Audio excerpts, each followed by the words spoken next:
салом дӯстон, таваҷҷӯҳ мекунем ба чанд бозии шаби гузашта. Чун ҳар вақта олами футболи Аврупо моро бо бозиҳои топ хурсанд кард. Ҳамчунин дигар хабарҳои муҳим ҳастанд, ки аз он огаҳӣ пайдо кардани шумо шарт ва зарур аст. Дар Англия дар ин шаби баргузории бозиҳо диққати беҳад зиёд ба бозии дастаҳои Арсенал ва Тоттенхем равон шуда буд. Гарчанде ин дастаҳо дар футболи Англия мавқеи худро аз даст дошта бошанд ҳам, рақобати байни худи онҳо яке аз пуршидатаринҳо ва принсипиалӣ боқӣ мемонад. Дербии Лондони шимолӣ муҳимияти хоса дорад ва инро пеш аз бозӣ сармураббиёни ҳардуи даста тасдиқ карданд. Вақти бозӣ оғоз ёфт, ҳамаи гуфтаҳо ва пешгӯиҳо атрофи ин дидор берун аз майдон монданд. Танҳо футбол буду халос. Аммо ин футбол ба тарафи як дарвоза буд. Фақат Арсенал ҳуҷум мекард. Шогирдони Артета ба ин бозӣ худро хеле хуб омода карданд ва мотиватсияи бузургашон боис бар он шуд, ки дар нимаи аввал Тоттенхемро титу пора ва латукуб карданд. Дар 33 дақиқаи қисми якум Арсенал 3 гол зад, дар ҳоле ки ин даста дар 5 давр ба задани 2 гол даст ёфта буд. Ҳамин аст муҳимияти дерби. Он берун аз занҷири мантиқӣ мемонад. Тоттенхем дар қисми дуввум бо як голи сон ҷавоб гардонду халос.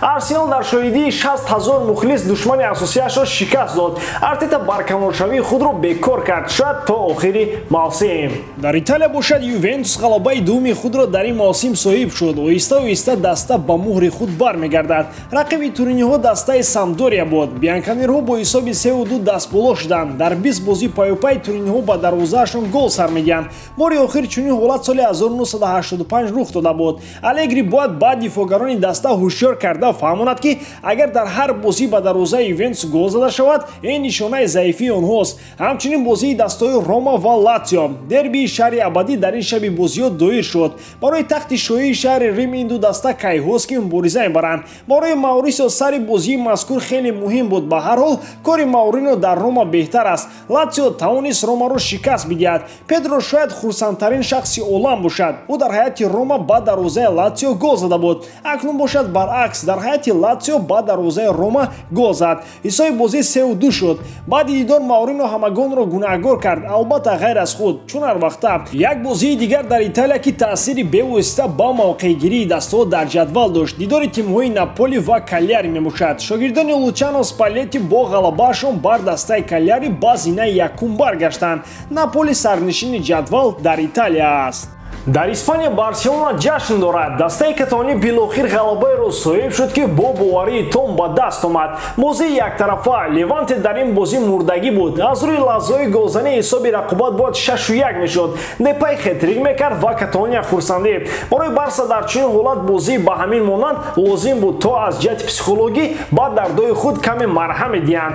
дар Фаронса метавон бозии дастаҳои Марсел ва Лансро ба хотир овард. бо вуҷуди он ки ҳамагон ғалабаи дастаи Марселро интизор буданд, Ланс бетарсу ҳарос бозӣ карда бо натиҷаи 3-2 дар сафар марселиҳоро мағлуб кард. вале бояд иқрор шуд, ки мутахассиси аргентинӣ Хорхе Сан-Пауло Марселро, ки тани мурдаро мемонд, аз нав зинда кард. варзишгоҳи Велодром мисли солҳои қаблӣ қабои идона дорад. ояндаи Антонио Рудигер дар дастаи Челси норӯшан буд. норӯшан аст ва боз норӯшантар шуд. қаблан ба шумо маълумот дода будем, ки футболбози олмонии 28-сола мехоҳад ҳамёни худро ғафстар кунад, аммо Челси шартҳои ӯро қабул карда наметавонад ва ё метавонаду намехоҳад. Челси ба Рудигер 6,5 миллион дар як сол пешниҳод мекунад. худи бозингар 10 миллион мехоҳад. ба Рудигер чанд дастаи топ мароғ зоҳир карданд. дар вақти мувофиқ яке аз онҳо дифогари олмониро ба сафи худ мехонад. ПСЖ, Бавария ва Реал Мадрид се дастае мебошанд, ки таваҷҷӯҳашон ба футболбози хатти дифоъ бар аъло эҳсос мешавад. Рудигер, ки шартномаи ӯ тобистони соли 2022 ба анҷом мерасад, оҳиста-оҳиста дар андешаи дастаи нав аст. Челси ба тарафи ӯ нигоҳ накарда истодааст.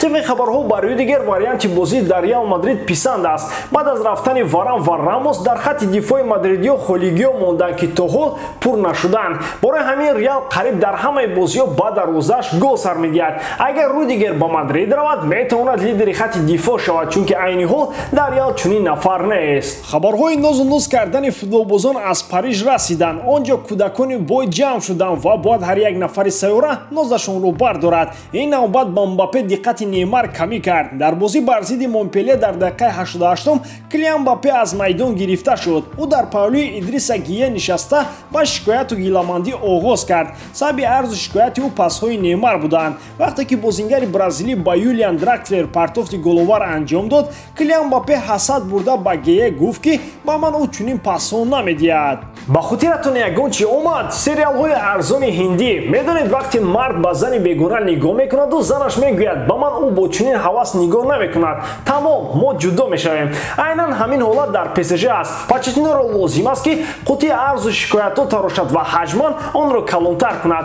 тибқи хабарҳо муносибатҳои Неймар ва Мбапперо омадани Месси вайрон кард. сериали ҳиндиро боз ба хотир оред ва чун ҳолат ҳатман ба ёдатон меояд. дар ин дидор Месси бо сабаби осеб ширкат накард. Парис Сен-Жермен бо ҳисоби 2-0 дастболо шуд. дар ҳоле ки Мбаппе дар шаҳри Париж шикоятҳо мекард, дар Мадрид мухлисони Реал аз президенти даста Флорентино Перес хоҳиш карданд то Мбапперо ҳарчи зудтар бихарад. Реал бар муқобили Виллареал дар Бернабеу бозӣ дошт. дар натиҷаи 90 дақиқа дастаҳо дарвозаи ҳамдигарро рахна карда натавонистанд. баъд аз бозӣ чанд мухлиси Реал рост ба назди Перес омада чунин гуфтанд: президент, хоҳиш мекунем Мбапперо бихаред. Перес дар ҷавоб гуфтааст ки соли оянда ҳатман мехарем. соли оянда пагоҳ не, пагоҳи дигар аст. вақт зуд мегузарад. пас аз 3 моҳ соли дигари гуфтагии Перес меояд. аз моҳи январ Килиан Мбаппе метавонад озодона бо дилхо даста гуфтушиниҳо атрофи ояндаи худ анҷом диҳад. ҳамчунин Мбаппе ҳақ дорад ки бо дастаи мехостааш шартномаи пешакӣ ба имзо расонда пас аз анҷоми мавсими кунунӣ ба сафи он равад.